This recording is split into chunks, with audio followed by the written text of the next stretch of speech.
My name is Tim McCallum and I am the vocal coach for Singing Chords.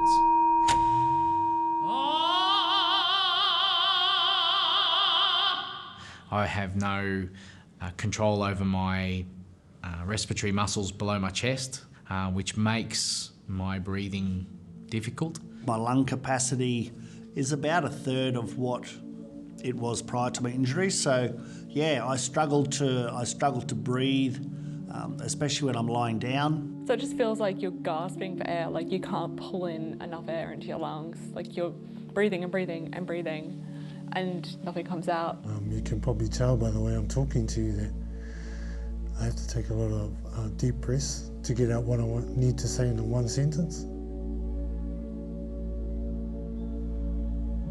So after spinal cord injuries, particularly after high spinal cord injuries, what we tend to see is patients have obviously difficulty with their breathing, which then affects their breath support to be able to sing and to talk.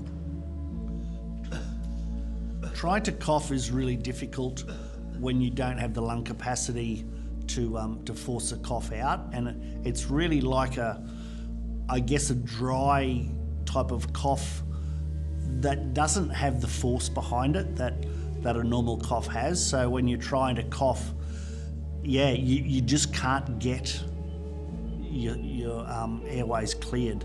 If a person can't clear their airway, so if they can't actually cough up the phlegm that builds up in their chest, they can get a real accumulation of it and end up with pneumonia and in hospital because of that.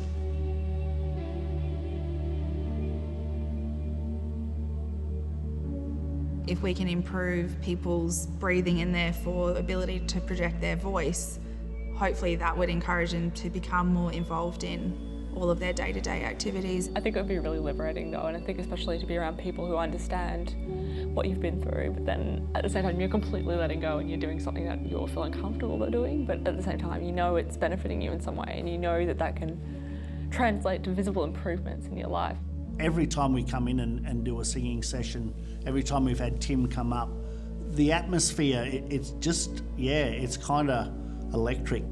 Tim has a lot of influence on how his story has come through with where he's been and where he's gone. That's helped me mentally to try and lift my game up and also get to a point where I know I'm confident to sing. All of us involved in this Singing Chords project have seen and are looking forward to seeing the impact that we're having on people's lives in the future because of the changed respiratory abilities they're going to learn. You know, we're hoping to attract people who might be looking for that new thing to do. You don't have to be able to sing, but if you can come along and learn a new skill or build that skill, then I think you can do anything.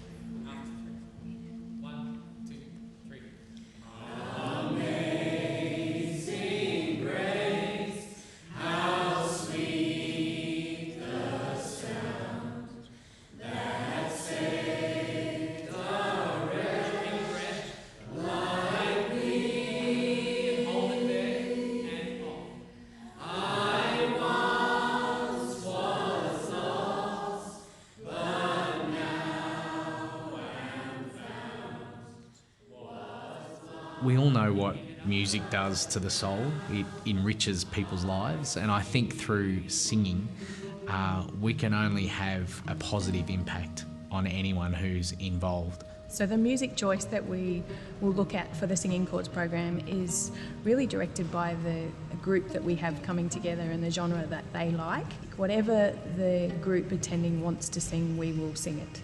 So we're really excited about having more participants involved, but we also need support when it comes to funding a project like this. We need to be able to keep it going and it being a regular feature in the rehabilitation unit. I would love to see a Singing Chords therapy group in every spinal cord injury rehabilitation unit across the world.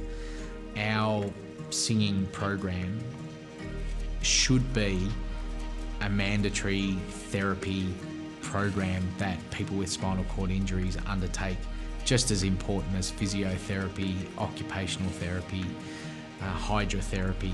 There should be respiratory therapy in there, and I reckon the best way to do that is having a singing program. Who wouldn't want to learn more about their body and their respiratory capacity by singing?